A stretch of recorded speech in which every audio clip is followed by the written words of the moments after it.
Good afternoon, everybody. Welcome to Stoveside Chats. My name is Chad Blackwelder. Work with the North Carolina Department of Agriculture doing food service marketing. Thanks for joining in today. My guest today, and get ready to invite him in right now, is Chef Bobby Zimmerman of True Blue Butcher and Table. All right, here we go. Should be just a second. Thanks everybody for joining and waving. We really appreciate it. Maria Zone 123, thank you very much.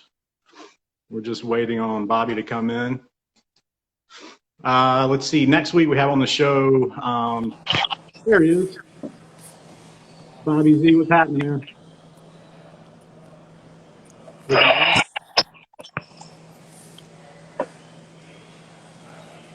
Bobby, can you hear me? I can hear you, buddy. What's going on? Okay, cool. Not much, man. How you doing? I miss you, buddy.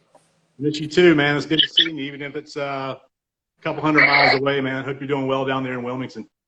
Doing good, buddy. Doing really Cool. good. So everybody who's joining us, Chef Bobby Zimmerman, he's the chef and owner of True Blue in Wilmington at the Forum. Really, really great restaurant. Hey, Laughing Spell for waving in and joining us. We appreciate that. Bobby, give us a brief rundown of your background and what led you to where you are right now. Wow. Well, I grew up as a kid who needed a job and started washing dishes, as most of us have. And, you know, the first time they let me on the hotline, my fate was sealed. I fell in love immediately. I think I was probably 14 at the time, and loved the rush, loved the creativity. From there, it's a pretty standard trip that I took, traveling around the United States, trying to work at the best restaurants.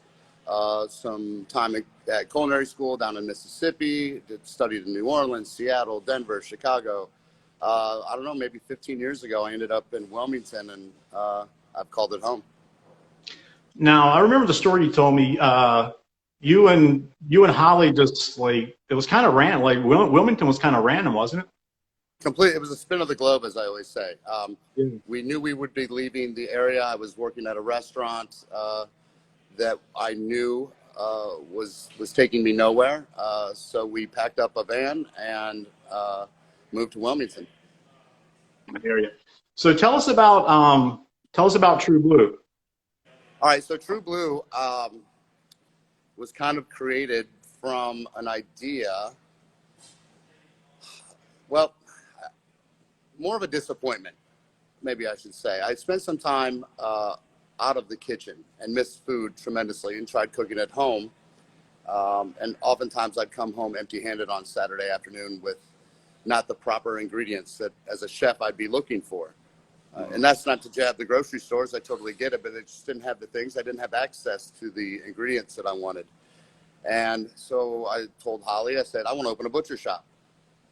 Which sounded like a great idea until you look at the business model. And if people don't come to your butcher shop, there's a lot of product that you've got to figure out what to do with. So a little research later, understanding that really the key to a quality butcher shop is to run a hybrid with a restaurant. And that allows the inventory turnover to work in our favor, keep costs down for our customers. And ultimately, it was all about creating relationships with my customers.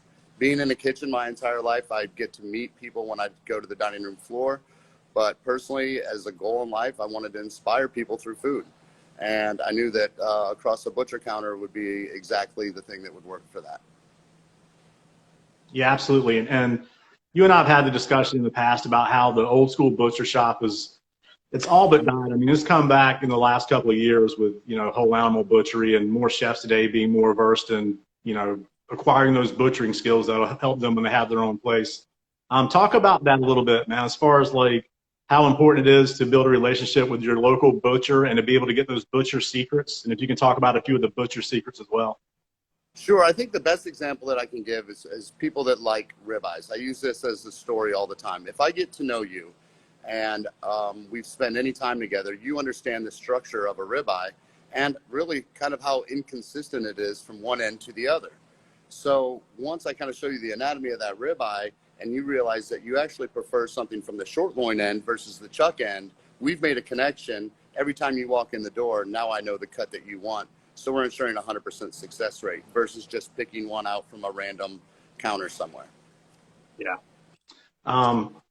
Tell us, I mean, you guys don't have just your average butcher counter. Tell us a little bit about it, how you stand out with your butcher counter and some of the things you're doing as far as aging and that sort of thing. Sure. So I think the first part of that conversation is understanding what we're trying to accomplish, which is the magnification of glutamates. It's that emotional thing that occurs when you enjoy really good food.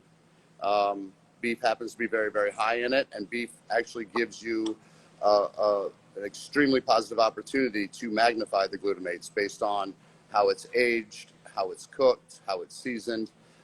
So we've done a lot of studies in what we can contribute to the process of cooking beef to make sure that we're maximizing or magnifying glutamates. One of the things that we do that's very, very basic, and as a butcher shop, very, very easy, is we create our own clarified beef fat that produces a couple different results for us. By utilizing the bark from dry age, the Japanese Wagyu trim, and the fat trim from all the other beef, going through a process of clarification gives me a very high smoking point and a glutamate-rich fat to cook the beef in. So now I'm able to provide the crust and the sear and the Maillard reaction that I'm trying to achieve, as well as introducing the core positive flavors that you find in beef. Yeah. You guys are using koji in a really cool way. Tell the folks about that. Sure. So we've been doing a lot of research on koji and how you can actually emulate the flavors of dry aged beef in a shorter period of time by inoculating the beef with koji spores, or shio koji is really the most basic form of that, shio koji being a byproduct. And it's a very easy way to magnify glutamates. So whether it be chicken tenders or steaks, using a shio koji as a marinade or as a wash, if you will, it's going to provide you some of those nuanced flavors that you get in traditionally dry-aged beef. Yeah. And for those who are watching, koji is an inoculated rice that's used to make miso paste with. It's been used for some 9,000 years now, I guess. And then as they're making the miso and pressing it, the whey, if you will, that comes off of it, the tamari, and then eventually soy, those are both highly seasoned by that koji, and it's a big part of that process.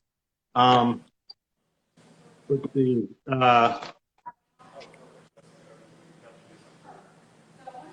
Now, your butcher counter, you said, is about 25% of your business, right? Yep, that's right. Keeps us pretty busy. Yeah, absolutely. Style-wise, what are you guys doing on the menu? Wow. Well, times have changed, my friend, as we all know. And once we were able to get reopened and come together as a family again, we made a huge commitment to innovation. And the way that we are innovating is both from a food perspective and a business perspective. So our focus in the kitchen right now is to explore from a cuisine position how we can true blue other cuisines. So last night, as an example, we had a blast. We do a weekly pop-up that's only available by ticket purchase curbside, and we did a tribute to takeout cuisine. And the first course was some beautiful egg rolls and some very authentic teriyaki chicken.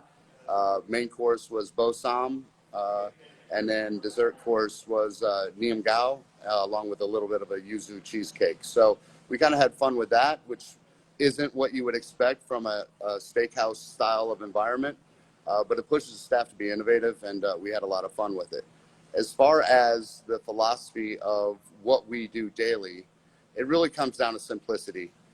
We get incredible, and I know that we've been saying this for years, food starts with quality ingredients, and I believe that now more than I ever have.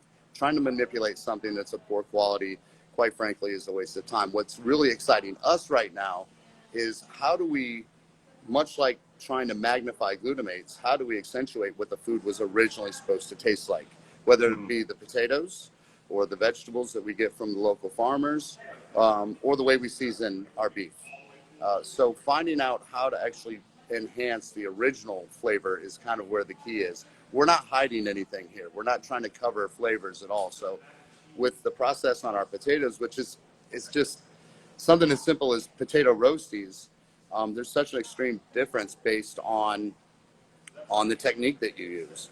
I mentioned that we use our clarified beef fat, and I can tell you that fingerling potatoes properly blanched in salted water married with dry aged beef fat is one of the best flavors that you will ever enjoy.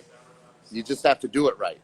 You know, salt at the beginning, pepper at the end, a little bit of fresh herb on the finish. And what we found is that's some of the best food we've tasted. Yeah.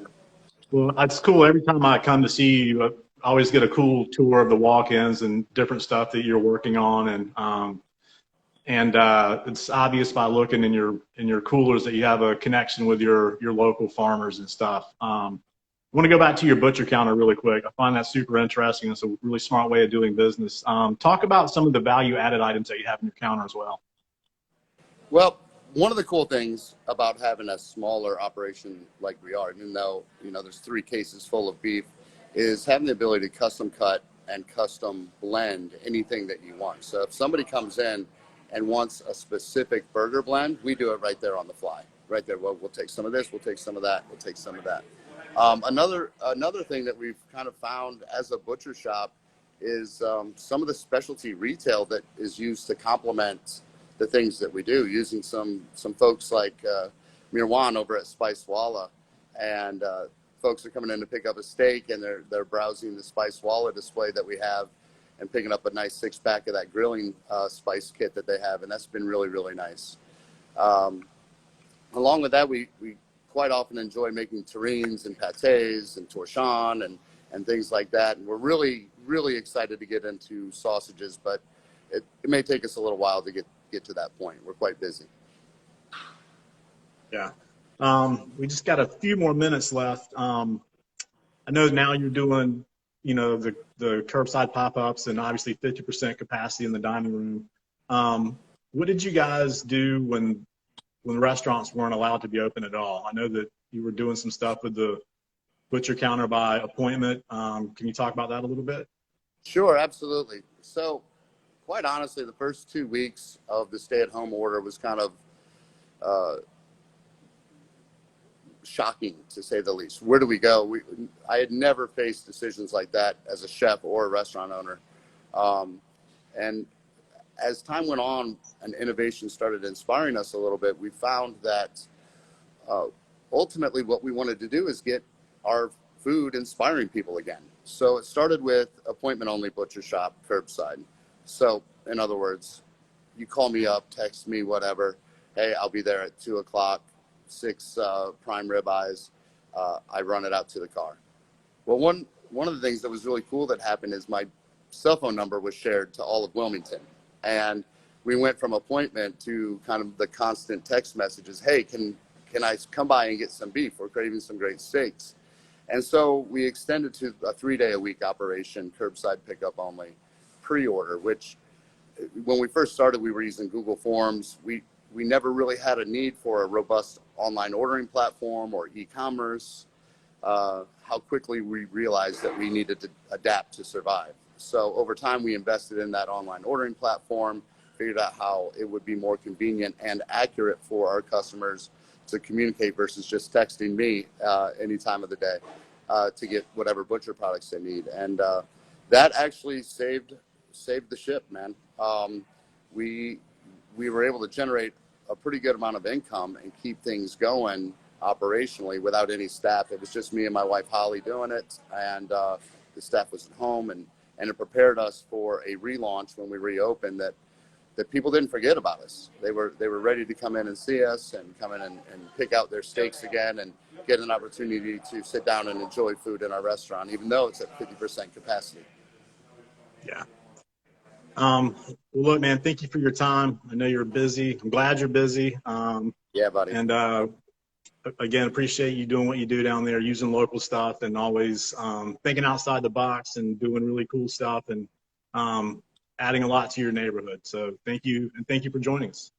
It's my pleasure, buddy. Miss you, man. Take care, okay? I'll talk to you soon. Thank you. Bye-bye. All right, Chef Bobby Zimmerman from True Blue in Wilmington. He's in the Forum Shopping Center. It's in the northern part of the city, near the Porter's Neck landfall area. So next week we're going to have chef and baker Andrew Ullum on from Union Special Bakery in Raleigh. He is doing some really cool stuff, and he has a lot of interesting opinions and some great business ideas. And again, you know, like I said, with Bobby being a big part of his community, Union Special is doing the same in their community. So thanks for joining us today, and we'll see you next Wednesday at 2 o'clock.